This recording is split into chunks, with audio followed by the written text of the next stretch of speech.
Sunday night football in Los Angeles, and it's not the Chargers and the Seahawks. We got USC hosting Washington State, another scheduling quirk, but any way we can get these games in is a good thing, and it's a key game in the Pac-12 South Division. Got Matt Lowry on the line from Conquest Chronicles to help us break down the USC side here at MarkRogersTV, the voice of college football. Please like the videos. Comment down below. We will have a number of topics that I think you'll want to chime in on. And of course, share the videos and subscribe right here at MarkRogersTV, the voice of college football. Hit that bell for the notifications. That way you know when we're going live. Hey, Matt, how's it going? Going pretty good. Just trying to navigate our way through this wacky season, this unusual season that we have. But we're in December. We're in the last month of 2020. Hopefully something good comes out of this. But, we almost made it through. How can I put it?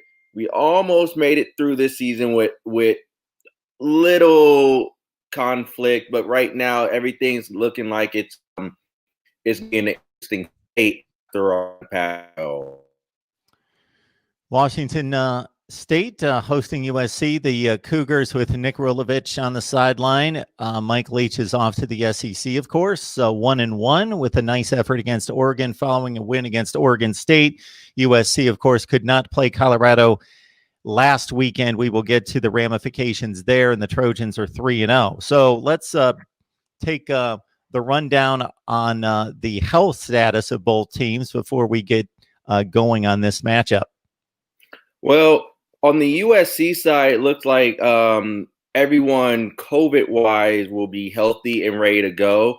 That is a huge part of why the game was pushed back from Friday to Sunday, was so that all the players who were unable to play due to COVID or COVID reasons are cleared to play. So everyone's good to go on that aspect. On an injury point, it's looking like Stephen Carr and Marquise Stepp are good to go. They were healthy. They were going to be healthy for last week's game if they would have played Colorado. That didn't happen, so they'll be healthy this week. Their starting middle linebacker, Palote Nayoteote, he's still in concussion protocol as of Tuesday.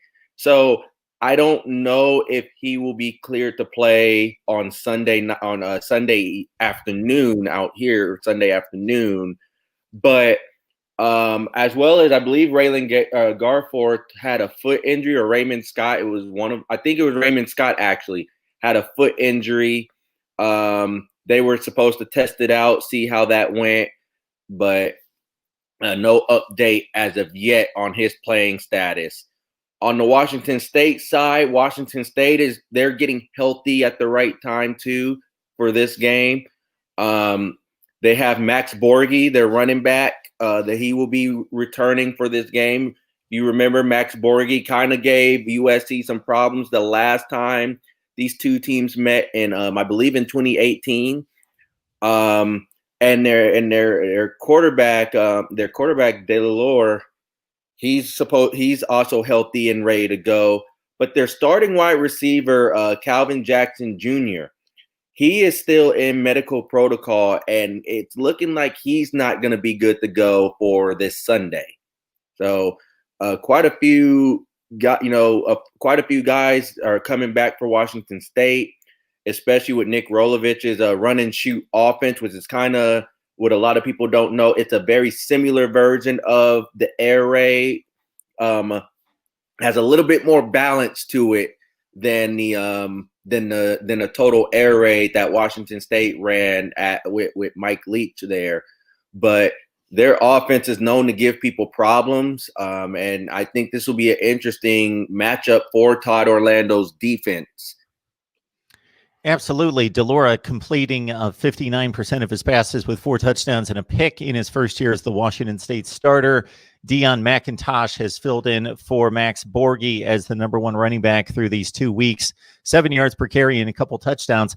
Max Borghi, yes, love Max Borghi. So in that Mike Leach offense, he was the outlet guy. He was the guy that was really featured as the guy in the flat that just caught all those check down, dump downs. 86 passes caught last year with 5 touchdowns. And he did that at the same time, catching 86 passes that he led the team in rushing with 817 yards and 11 touchdowns. So he scored 16 touchdowns. So he is a huge factor coming back for the Cougars. And Washington State, again, they've looked pretty good. Not much expected of them this season, but with a win against Oregon State that turned around and beat Oregon, Washington State lost to Oregon by a couple touchdowns and were not able to play last week. So it's Washington State at USC on a Sunday afternoon at the Coliseum, 7:30 p.m. Eastern time, 4:30 in LA. So, Matt, let's get to this situation involving USC and Colorado, which that game was shaping up as the most important to be played in the Pac-12 South. We thought it might be USC, Arizona State. Then we thought it might be USC and Utah. But Colorado's come out of the gate at 3-0, 2 of those wins in the Pac-12. They ended up finding a game out of conference against San Diego State and won 20-10. All right, now we get to a tiebreaker situation in which we've got USC, potentially, everybody play along with us. Everybody's got to win the games or split the games.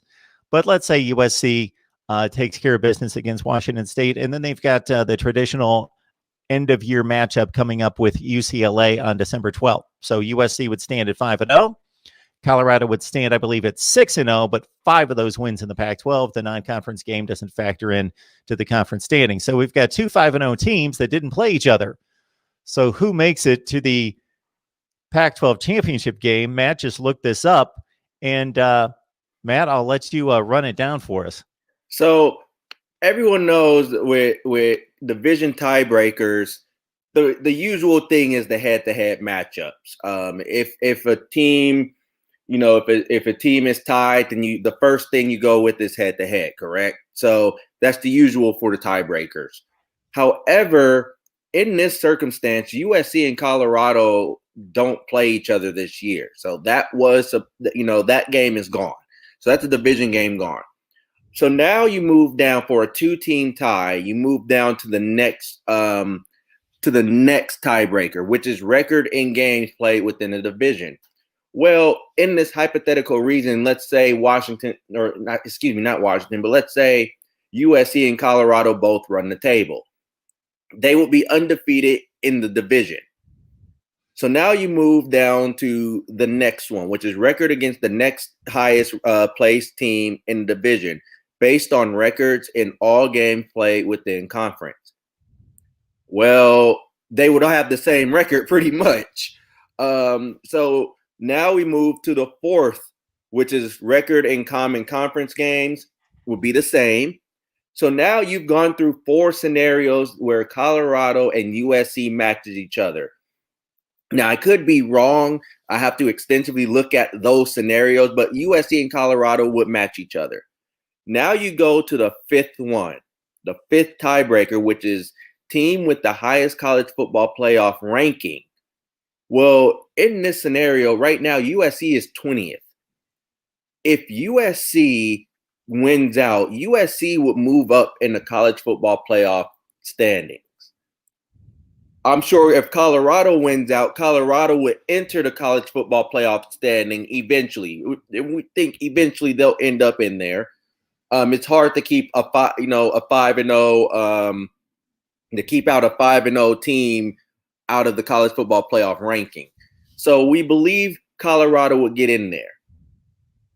In that case, this would favor the Trojans because the Trojans how the way they would play will probably move up. If not, will probably slightly move up. We've seen how this been going.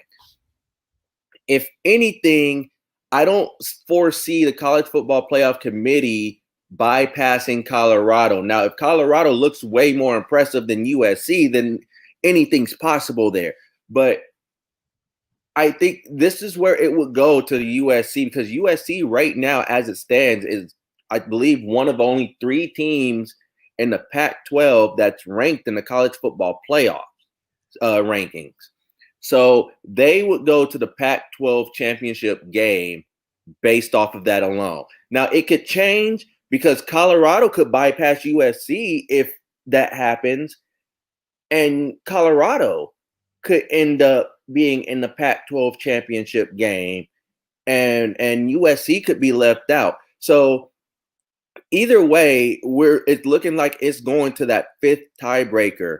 And of course, you have everything else, which is winning percentage of each tied team and with conference opponents, highest rankings by Sports Source Analytics, and then the very last one you have is a good old fashioned coin toss. The coin toss might be favorable in my estimation as opposed to the college football playoff ranking. I think it's pretty much just as valid. So I've got respect, a certain high level of respect for everybody in that room. There are 13 people. They know college football. I am not, this is not a shot at them. This is a shot at the process and the system. So we have two teams that play in the same division. They didn't play each other. Everything that Matt just ran down in regards to their undefeated team. So everything is going to tie. Every tiebreaker is going to be exactly the same because they're undefeated. This isn't like the NFL tiebreaker system when two teams are 12-4 and you can go to all sorts of common opponents because there have been losses that there's going to be a tie broken. There aren't going to be ties broken because everybody's undefeated involved in the process. So we're looking at a Colorado team that beat UCLA by 6. They beat Stanford by 3. They beat San Diego State. Of course, that's a non-conference game by 10. We've got USC with a 1-point win against Arizona State, a close win by 4 against Arizona, a pretty convincing but 1 touchdown win, 2 touchdown wins. What was the final score of that game? 24-17 against Utah? Something in that range. So regardless. I believe it was 30. Hold on. I believe it was 31 to 17. Yeah, regardless. You really can't make a distinguishment between their performances at this point. So we're going to have a committee, a college football playoff selection committee, that there's no question that they favor USC going into the season. And we see this all throughout the college football playoff rankings, that if they favor and have a perception of a particular team going into it, then there has to be a lot of work done by other teams to supersede that. They obviously weren't giving Colorado much consideration, if any, early until Colorado started winning games, and they're still not in the playoff rankings at 3-0. So USC is going to have to be completely outplayed by Colorado, which is not objective or fair. The only way to end this under these circumstances where they don't play and nobody's losing a game under our scenario, to try to differentiate these two teams is try to put it to some type of statistical measurement of point differential and dominance of play against very similar opponents. So they're playing similar opponents, not necessarily the same opponents, because there have been so many cancellations, but they play in the same conference. So the opponents are similar.